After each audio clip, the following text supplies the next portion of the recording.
Siapa yang bergaul dengan orang mulia, dia bakal ikut menjadi mulia. Tapi siapa yang berteman dengan orang hina, dia tidak bakal ikut menjadi mulia.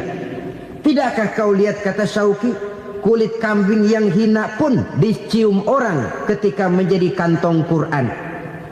Kulit kambing hina, kalau dia sendirian gak ada yang mau cium.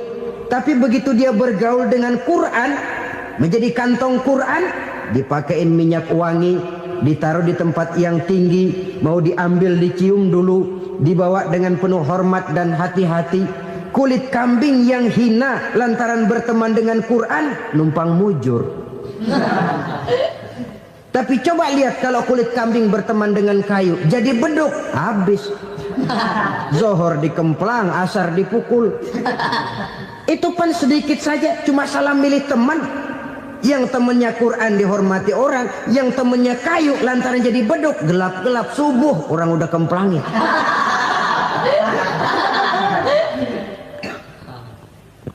Maka terutama kepada adik-adik remaja yang masih mencari identitas diri, yang ibarat kaset masih kaset kosong, mudah diisi oleh apapun, pandai-pandailah memilih teman dalam bergaul. Karena banyak orang yang tadinya baik-baik, ketika terseret dalam pergaulan dengan orang yang tidak baik, kebaikannya menjadi lentur dan luntur. Tapi berapa banyak bajingan-bajingan tengik, orang-orang yang berlumur noda dan dosa, tiap hari melakukan maksiat, namun bergaul dengan orang yang baik-baik, pada akhirnya sedikit demi sedikit beringsut dan berangsur dia terbiasa mengikuti kebaikan-kebaikan. Saya tekankan ini kepada remaja karena mereka masih mencari identitas diri. Apa yang mereka lihat mereka mau, apa yang mereka dengar mereka ingin tahu. Coba lihat kehidupan remaja. Pulang nonton film Rambo, pengen jadi Rambo, gagah, maunya belekai melulu. Pulang nonton film Superman, pengen bisa terbang. Pulang nonton India, nyanyi melulu. Wajar, mereka masih mencari identitas diri. Saya ini sebenarnya siapa? Lingkungan, pergaulan akan membentuk itu. Karena itu pandai-pandailah bergaul, karena ia sangat besar pengaruhnya dalam ikut membentuk kepribadian manusia. Apalagi sifat yang jelek lebih cepat menularnya ketimbang sifat yang baik. Sifat yang baik, watak yang soleh itu lambat sekali untuk menular. Tapi yang tidak baik, kan prosesnya mah kalau remaja biasanya mula-mula dengar. Karena dengar lalu pengen tahu. Karena pengen tahu lalu ngeliatin. Begitu ngeliatin kan pengen nyobain. Setelah nyobain ketagihan. Nah, ini prosesnya. Yang namanya ganja, morfin, narkotik, awalnya kan begitu. Mula-mula denger, katanya kalau sudah fly to the sky, sudah melayang ke langit, katanya disitulah puncak kebahagiaan. Mulanya cuma denger. Karena denger pengen tahu. Karena pengen tahu lalu ngeliat, kumpul sama orang yang suka ngeganja. Setelah ngeliat, nah pengen ngerasain. Begitu ngerasain enak juga, ketagihan. Kalau sudah ketagihan jadi penyakit kronis, bisa merembet kepada yang lain. Iya, kalau orang tuanya mampu untuk beli morfin, beli ganja. Kalau tidak kan pikirannya ngayap, jemuran siapa ya gue sabet.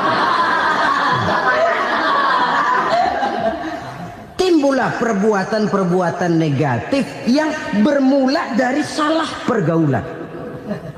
Apalagi buat adik-adik remaja yang tinggal di kota-kota besar, yang pengaruh budaya, pengaruh kesenian, pengaruh struktur kehidupan yang nampak makin individualistis, di mana persaingan tajam, tensi ekonomi tinggi, orang mudah mengalami stres. Pandai-pandailah dalam bergaul, sekali lagi, karena ia sangat besar pengaruhnya dalam ikut membentuk kepribadian manusia. Orang bahagia punya kendaraan yang cepat, artinya punya pergaulan yang luas, dan lingkungan pergaulannya terdiri dari orang-orang yang soleh. Kemana dia pergi ada teman. Kesulitannya ada tempat dia cerita. Tapi kalau sudah menyendiri, hidup sendiri, kesulitan dipikiri sendiri, bisa mati belum waktunya. Tidak ada tempat berbagi rasa, tidak ada tempat bercerita, tidak ada tempat mengurangi beban dalam kehidupan. Pantas betul kalau Islam sangat menggalakkan dan menganjurkan orang kalau sudah sampai waktunya itu untuk melangsungkan nikah. Kata Nabi, ya ma'syaras syabab man istata'a minkumul ba'at falyatazawwaj. Hai para pemuda, kalau sudah mampu memberi nafkah, kawinlah, nikahlah kamu. Kenapa? Sudah ada teman hidup, tempat berbagi rasa. Kesulitan kalau ada tempat cerita akan lebih ringan ketimbang kita telan sendiri, walaupun bobot kesulitannya sama beratnya. Saudara-saudara kaum muslimin rahimakumullah, inilah ciri yang kedua, punya kendaraan biar cepat asal lancar. Kemana kita mau pergi gampang. Dengan kata lain, setelah hati yang luas, pergaulan yang luas. Dua. Yang ketiga sekarang, tanda orang bahagia itu menurut Nabi, misbahun mudhi'un, punya lampu yang terang. Oh, itu enggak problem. Sekarang sudah zamannya listrik masuk desa, Pak. Lampu sudah terang semua. Betul, kalau itu yang dimaksud. Tapi tidak cuma itu. Karena lampu yang dimaksud di sini, lampu yang akan menerangi seluruh perjalanan hidup. Dan perjalanan hidup itu sudah dimulai sejak kita terlahir ke alam ini, sampai masuk ke alam barzah, kumpul di padang mahsyar, sampai ke akhirat. Lampu yang menerangi itu yang diperlukan. Kalau lampu, katakanlah yang paling top sekarang kan lampu jenis Mercury. Taruhlah itu di rumah kita, dia cuma menerangi rumah kita, menerangi hati pun tidak sanggup. Bila kita masuk ke alam barzah, alam kubur, sanggupkah si Mercury yang begitu terang menerangi alam barzah kita? Tidak sanggup lagi. Sanggupkah lampu yang ratusan watt, bahkan puluhan ribu watt menerangi kehidupan di padang mahsyar? Tidak akan sanggup lagi. Kalau demikian, yang dimaksud lampu yang terang di sini apa? Tidak lain amal soleh, kebajikan yang kita lakukan dalam hidup. Itu yang akan jadi lampu penerang. Di dunia nama kita akan terang, jasad kita boleh hancur terkubur tanah, tapi nama kita akan dikenang orang. Begitulah kalau orang meninggalkan kebajikan dalam hidup seperti sekarang. Ribuan orang tiap saat berziarah ke kubur Imam Syafi'i, ke kubur Imam Malik, ke kubur Imam Ghazali, ke kubur orang yang baik-baik, orang yang soleh-soleh. Kebajikannya yang ditinggalkan, yang mengukir namanya dengan tinta emas. Sehingga saudara sudah terbaring di alam kubur, orang lewat, Allah, ini kuburannya Fulan bin Fulan, dulu ini kebaikannya Masya Allah, saya ikut merasakan. Mari kita mampir sebentar, kita Fatihah. Mohon disampaikan Allah pahalanya kepada almarhum. Al-Fatihah. Itu kalau orang baik-baik.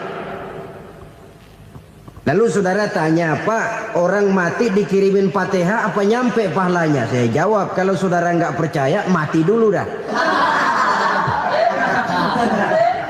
Nanti saya Fatihain, tungguin di sana. Umpama nggak sampai, balik lagi kemari. Sekarang ini kan maunya otak-otakan saja. Kalau nggak masuk otak, nggak percaya. Padahal alam gaib itu nggak bisa diotak-otakin. Sama saja dengan saudara pernah dengar cerita kapal tanpa emas tenggelam kan? Pernah nggak? Di mana? Ya, di laut Masalembo. Begitu ke tanpa emas tenggelam, ratusan penumpang itu terjun ke laut, dipermainkan gelombang, berjuang menghadapi maut itu. Orang lagi timbul tenggelam di lautan, dihantam ombak, kita tengokin pakai helikopter. Pak, lagi timbul tenggelam ya? Iya, tolongin. Jangan khawatir Pak, nih saya kirim intan Pak, harganya 10 juta. Kira-kira orang yang timbul tenggelam di laut seneng nggak? Tidak. Kan mahal toh intan 10 juta. Kenapa dia nggak senang? Karena intan 10 juta dalam kondisi seperti itu tidak sanggup menyelamatkan dia. Dia akan girang kalau dikirimin ban mobil bekas. Dikirimin papan terentang atau bambu, Intan yang 10 juta dia nggak girang. Ban mobil bekas yang 1000 perak, tuh pegang, itu yang dia girang betul. Inilah sebabnya Nabi berkata, mal mayyitu fi qabrihi illa kal ghariqil mutaghawwis. Orang yang meninggal di alam kuburnya seperti orang timbul tenggelam di lautan. Yantaziru da'watan min ahli, menunggu doa dari keluarganya yang masih hidup. Duh, bapak saya sudah meninggal, saya sayang benar sama dia. Kirimin kulkas ke kuburannya Itu sama saja dengan tadi orang tenggelam di lautan dikirimi intan yang harganya 10 juta, ndak sampai. Begitulah kalau kebajikan yang kita tinggalkan dalam hidup, sudah mati pun kubur kita masih diziarahi orang. Tapi kalau jahat yang kita tinggalkan, boro-boro lah orang mau doa lewat dekat kuburan kita juga serem. Tuh bajingan no, dulu mati dipendem di situ tuh. Jangan lewat situ, ntar kesurupan, jangan. Lewat saja orang ngeri. Konon lagi membacakan Fatihah dan mengirimkan doa. Hidup pada hakikatnya adalah kesempatan untuk berbuat baik. Maka sekali kesempatan itu diberikan, manfaatkan dengan sebaiknya. Sebab kesempatan kedua tidak akan pernah ada. Kesempatan berbuat baik di sini, di akhirat sudah pembalasan namanya. Sekali kesempatan itu dicabut, dia tidak akan pernah dikembalikan lagi. Kata Iqbal, hidup tidak mundur ke belakang, Bung. Berhenti diinjak orang, mundur hancur. Tidak ada kata mundur dalam hidup ini. Berhenti diinjak orang, mundur kecebur. Tidak ada kata lain, harus maju dalam kehidupan dalam artian yang positif. Hidup adalah kesempatan untuk mengumpulkan kebajikan yang sebanyak-banyaknya. Di situ nilai daripada manusia. Sekarang ini memang nggak kelihatan kok, orang yang banyak pahala sama yang banyak dosa nggak kelihatan kok. Barangkali kalau habis bikin dosa palanya pada benjol, mungkin orang takut sama dosa. Tapi sekarang sama saja, orang yang banyak dosa dengan yang nggak banyak dosa jalan bareng dari belakang, sama, nggak kelihatan beda. Tapi ada waktunya di mana pahala memegang peranan, di mana dosa diperlihatkan. Sama saja kalau kita bawa mobil siang, lampu kan nggak begitu berfungsi. Apa lalu bilang, alah ini lampu berat-beratin, copot-copotin aja dah. Tidak perlu begitu. Kenapa? Pada suatu saat malam senja akan datang. Bila matahari terbenam, senja pun datang, gelap mulai merayap, disitulah baru terasa perlunya lampu. Pahala begitu. Sekarang orang yang nggak ada pahalanya nggak kelihatan dalam kehidupan. Tapi pada suatu saat senja kehidupan akan datang. Ajal merenggut nyawa, malam merayap, dan hidup mulai diliputi kegelapan di alam barzah. Dikala itu kalau nggak punya lampu, alangkah malangnya kita. Sebab amal yang baik, kata Nabi, di alam barzah itu akan diciptakan menjadi perempuan yang cantik menemani kita. Amal yang jahat akan menjadi orang yang paling jelek nemenin kita. Sudah di tempat gelap yang nemenin jelek.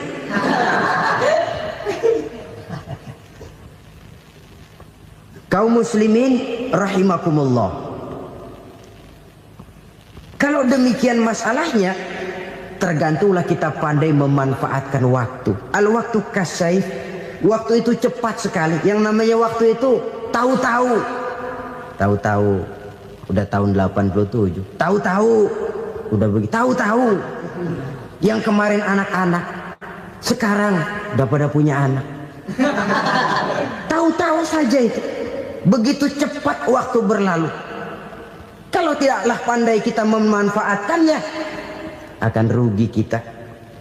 Nabi bersabda, man kana yaumuhu khairun min amsihi fahuwa rabih.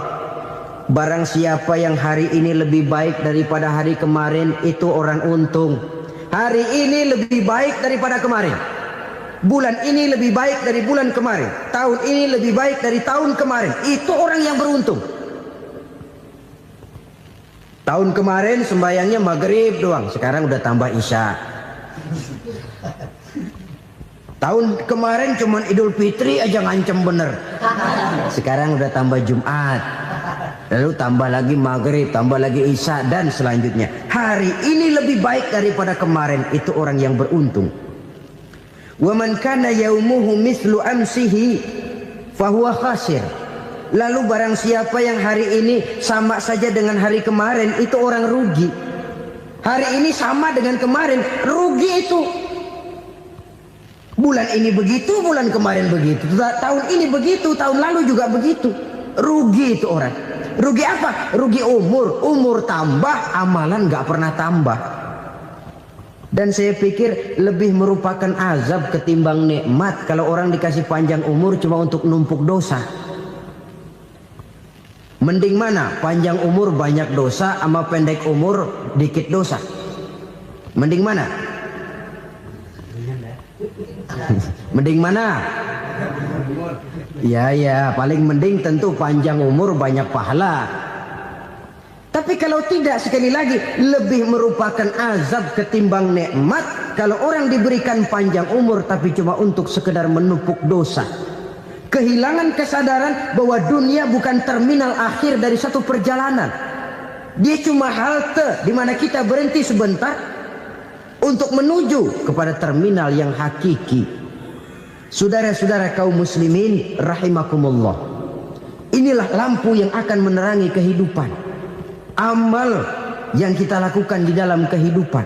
Jadi yang dimaksud dengan lampu yang terang, kebajikan yang kita kerjakan dalam hidup. Nah, setiap orang di awal tadi saya bilang ingin bahagia. Bahagia itu kan hakikatnya kumpulan senang dan selamat. Senang, selamat. Apa bedanya? Senang tapi tidak selamat, nggak bahagia. Selamat tapi nggak senang, nggak bahagia orang. Contoh, kalau orang korupsi, duitnya banyak, senang dia, tapi keselamatannya. Ada tentara baris di samping rumahnya udah bingung, padahal tentara latihan. Tentara cuma latihan, dia bingung. Senang, tapi karena keselamatannya tidak terjamin, dia tidak bahagia. Sebaliknya pegawai negeri jujur benar cuma segaji-gajinya, selamat nggak korupsi tapi melarat, ya nggak bahagia juga, kurang senang. Kesenangan dan keselamatan untuk dunia saja, ya sekali lagi, kalau cuma sekedar untuk dunia saja bisa dibeli pakai uang, bisa dibeli pakai uang. Saudara ingin selamat bisa dibeli pakai uang, saudara ingin senang bisa dibeli dengan uang. Tapi setelah mati masuk ke alam barzah, habis kekuasaan uang. Nggak bisa lagi beli keselamatan pakai uang, tidak mungkin lagi membeli kesenangan dengan uang. Di situ pahala yang megang peranan. Makin banyak pahala, makin banyak saham untuk membeli kesenangan dan keselamatan, untuk memperoleh yang namanya bahagia. Dan jangan lupa loh, di alam barzah kita nggak sebentar, menunggu datangnya kiamat. Loh iya, kalau kita begitu dikuburin terus kiamat datang untung.